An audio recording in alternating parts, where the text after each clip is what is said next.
Alright,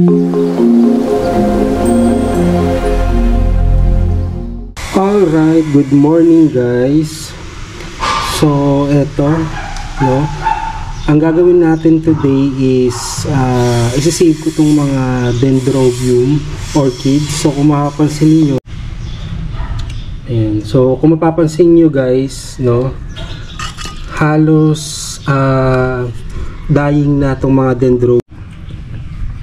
Alright, so yung mga dendrobium na to, hindi na to tinutubuan ng mga dahon, no? So almost ano na rin, mga more than a month na rin, ano? So bibigyan ko ng chance, pero ayan, ayaw niya talagang magkaroon ng progress. So walang ibang way, no, kasi may mga ilang part na rin na namamatay eh. So I think mas maganda kung i-harvest natin yung cane, and then ang gawin na lang natin is try nating mag-propagate, and hopefully magkaroon ng mga panibagong keikis or mag-produce siya ng mga panibagong keikis. So by the way nga pala guys, kung hindi ka pa nakasubscribe sa channel ko, please pakisubscribe mo naman para maging updated ka sa mga latest videos ko. Okay, so before anything else, ito yung mga gagamitin natin, ano. So gawin ko lang is sanitize lang natin muna to, para ito yung gamitin nating panggupit dun sa mga kings.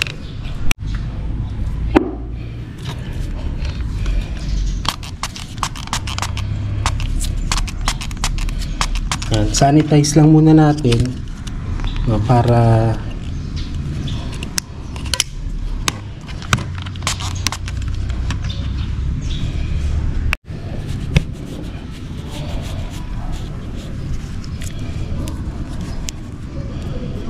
okay, so lipat lang ako ng area kasi sobrang mainit na dito sa part na to.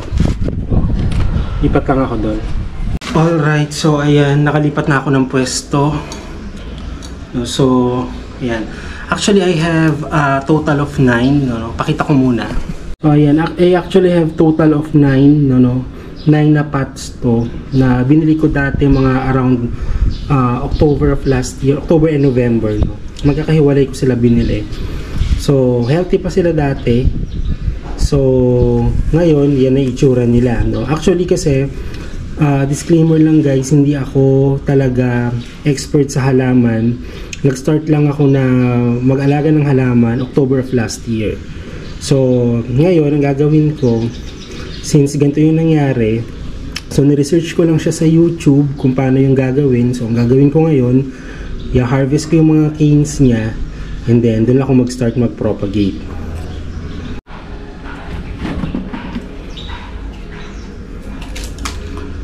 Okay, so isa-isahin natin guys, no? Actually ito, kung mapapansin mo, wait lang. So itong isa na to, kung mapapansin mo, ayan, medyo healthy pa naman itong mga canes niya. Yan. Kasi matigas pa to eh. Yan.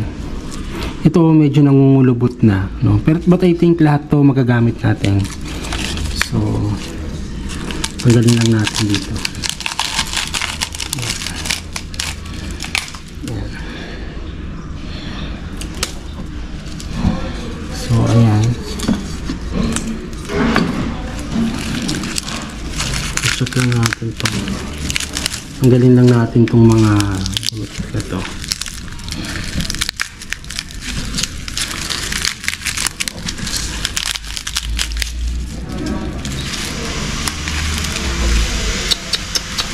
So I think sira na rin, ano, pero kapit naman yung kanyang mga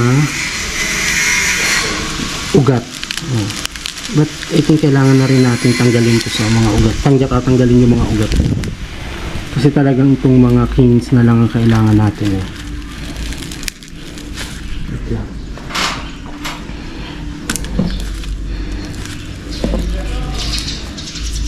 So let's check.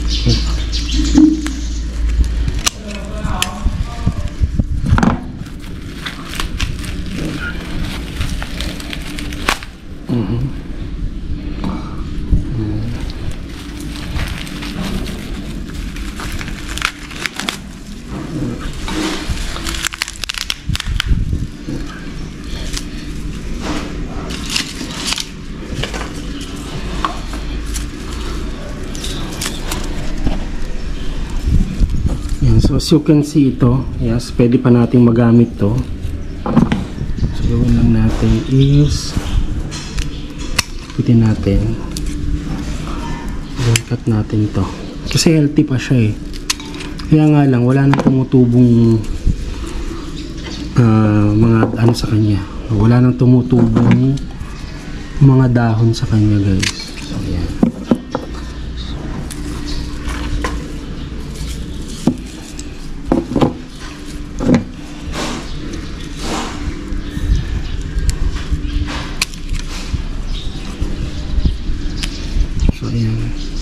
Even yung ganito kaliit, alam ko, makakapag-propagate ka pa dito.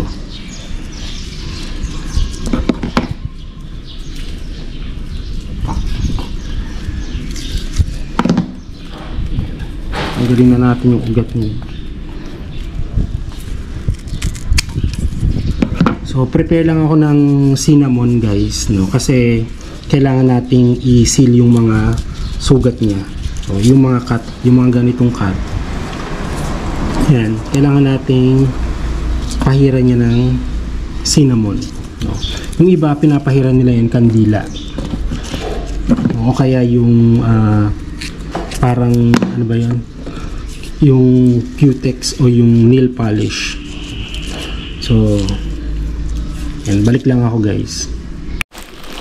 So ayan guys, no, meron akong isang cinnamon dito. So gagawin ko lang, kukuha lang ako ng konti and then papangsilang natin dun sa cut nung mga dendrobium orchids natin. So yan. Siguro kuha lang tayo ng mga konti. So, konti.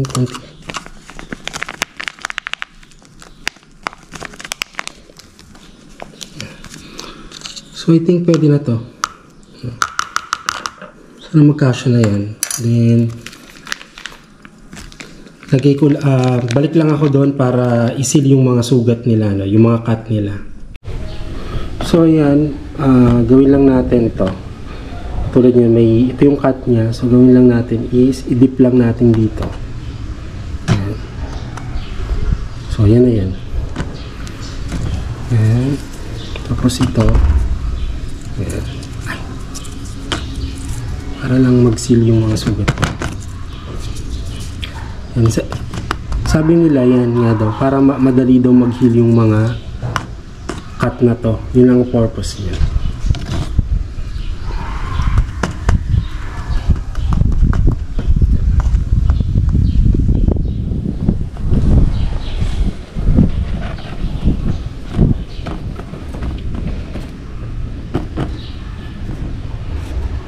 Yan, okay. Dito sa next, kung titignan mo, halos lanta na siya, no? Wala ka nang makukuha siguro. Parang ito na lang yata na sobrang liit. Pero halos parang patay na rin. Parang ito na lang yung natitira na medyo green. But the rest, mapapansin mo, wala, parang patay na siya. Oh. Malambot na eh.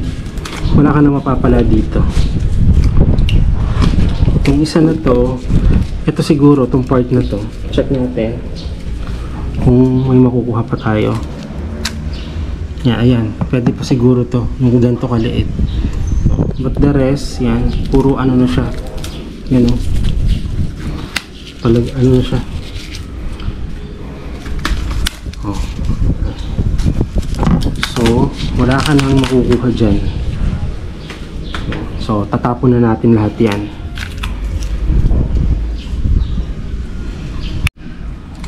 So, ito namang isa na to, yan, bilis niya nang natanggal. So, tanggalin natin. So, may part na okay, may part na hindi. So, ayan.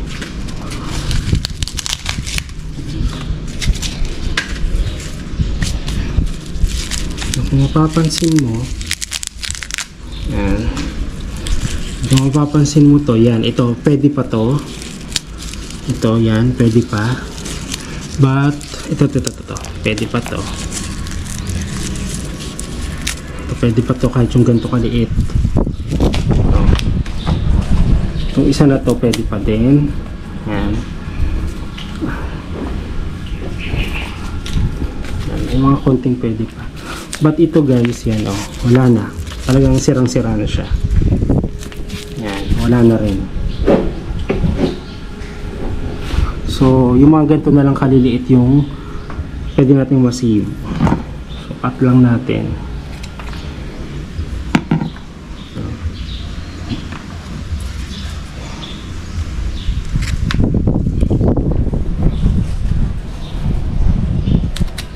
Cut natin.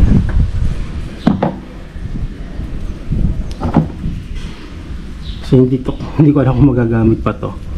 Pero check natin, guys. Hopefully magamit pa. So, ayan.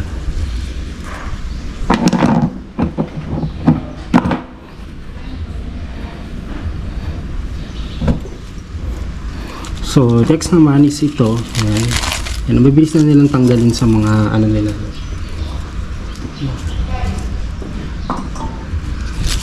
So, tanggalin natin ito.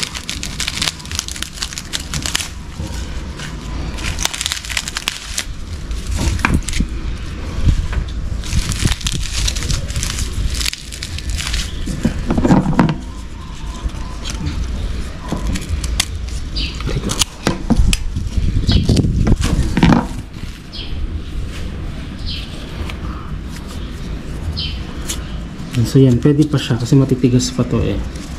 Tsaka green pa, yun ang palatandaan. Ito, yan o, parang may nabubulok. So tanggalin na natin yung part na to. Tingnan mo. So, tanggalin natin yung part na yan. Ayan. And then, ito din. Yung part na may nabubulok, tanggalin natin. Ayan.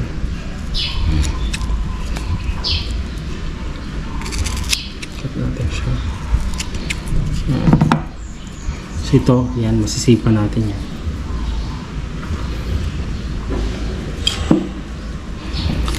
Then, itong isa na to, yan. So, natin siyang i-save.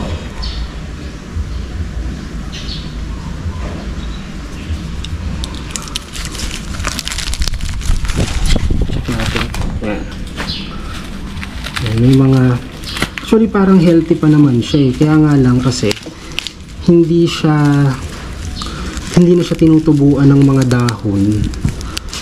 Tapos ako naman medyo napabayaan ko din siya, no? Kasi hindi ko alam ang tamang pag-aalaga talaga ng ganito, guys. No? Kasi nga kaka-start ko lang na bumili ng mga halaman itong nakaraang October lang. So ayan. So ayan. Kung titignan mo parang mga healthy naman siya. Yan, may mga snail akong nakikita, guys. So, yan. I think isa to sa mga, ito din, may isa din akong nakita dito. Yan. Isa yun sa mga alam kong nagiging problema ng mga orchids eh. Yan. So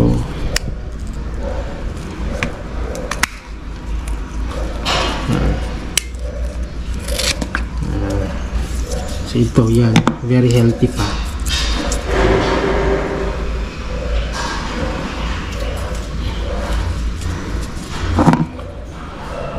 Ito din. Yan. Very healthy pa din. And then ito, yan. I think magagamit pa naman natin to. Kahit yung mga ganito alam ko, pwedeng tubuan ng mga cakeys to eh. Ayan.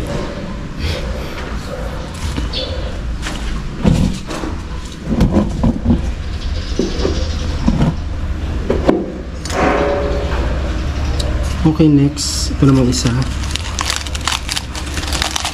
Wala na natin.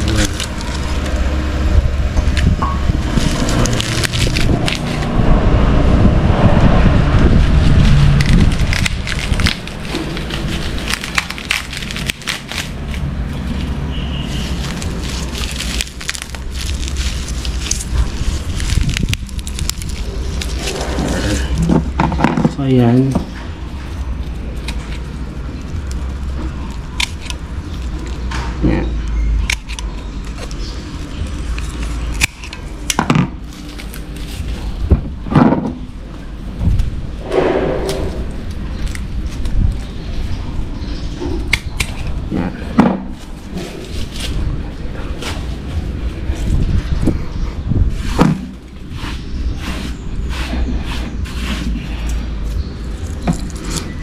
So ito, I think okay pa tong dalawa na to. Then the rest, okay pa naman siya halos lahat. Yan. Ito malaki pa to. And yan, mga healthy pa naman sila. Kunin natin.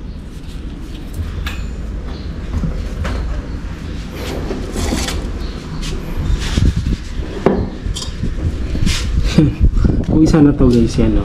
Talagang tanggal na tanggal na. Yan. So, ayan. Natin.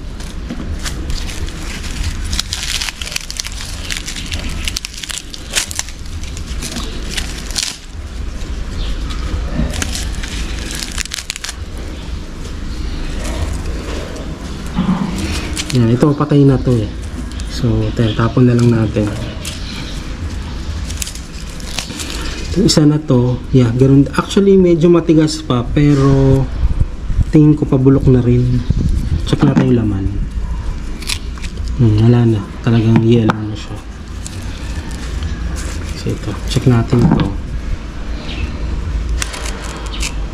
Yan. Yan. So, yan. Pwede na yan.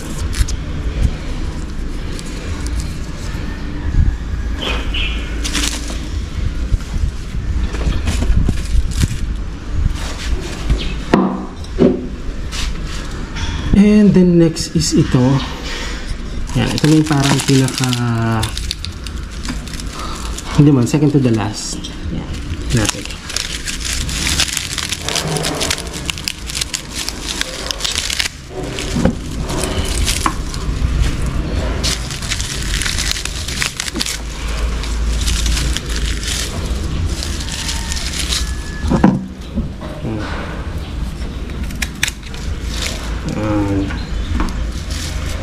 Okay. Pitin natin.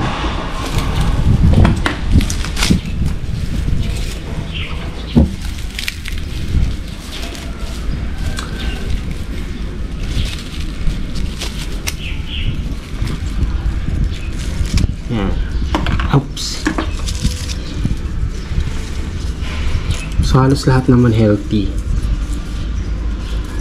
So tabi muna natin.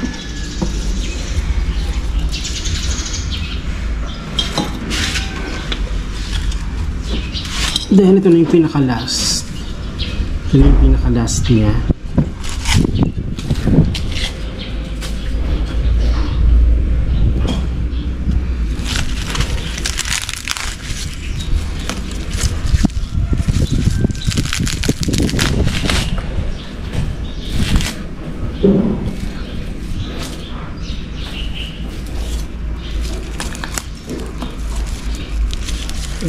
Ayun.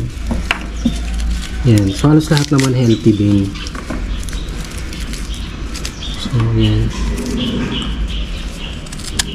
Tulin na natin ito. Yan. Kasama na natin ito guys. Tulin na natin. So, ayan. Ito na yung nakuha ko dun sa last, no? Kapitin na lang natin. Yan, healthy pa naman siya.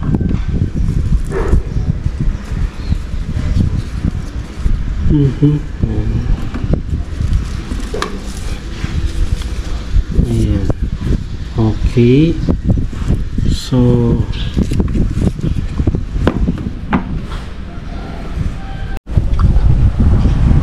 ayan. Kung mapapansin mo, ayan, ito na lahat ng mga kings na nakuha ko, no? So, yung iba dito guys, hindi ko pa nasisil yung kanyang pinaka-wound. So, gagawin ko na lang is isisil ko siya ngayon using this cinnamon.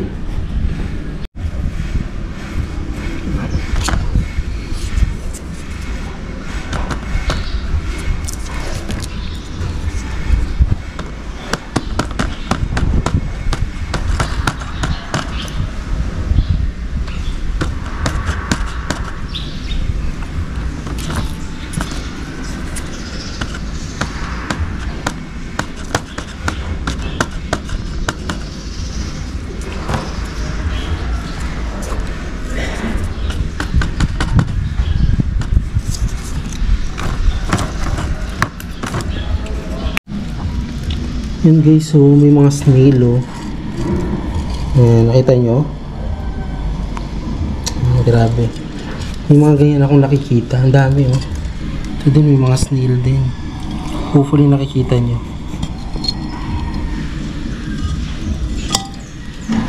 Ito rin isa na to. Yan oh, may snail.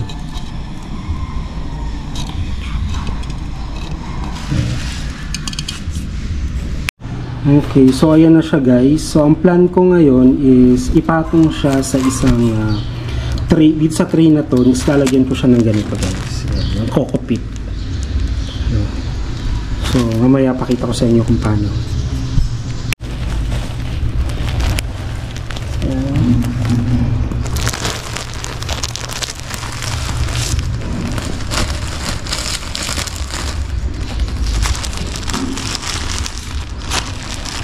So ayan guys, ito na yung paglalagyan natin. So sprayan lang natin ng water.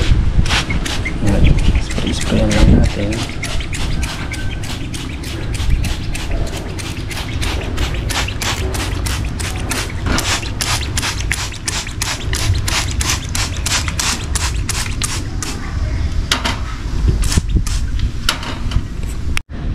Okay, so ito nga yung mga natapos nating i-ano, lagyan natin dito. Ayan natin siya.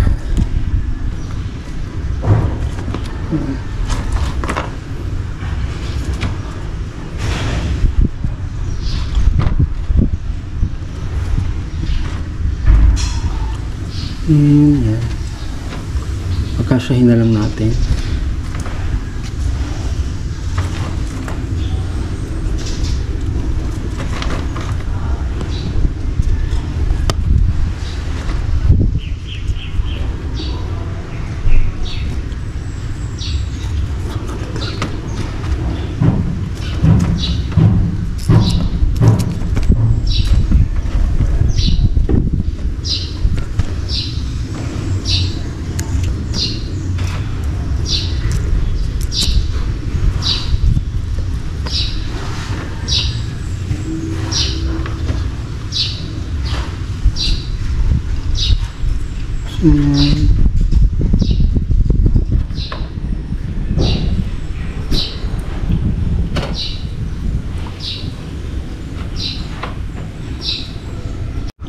Alright, so ayan guys, tapos na.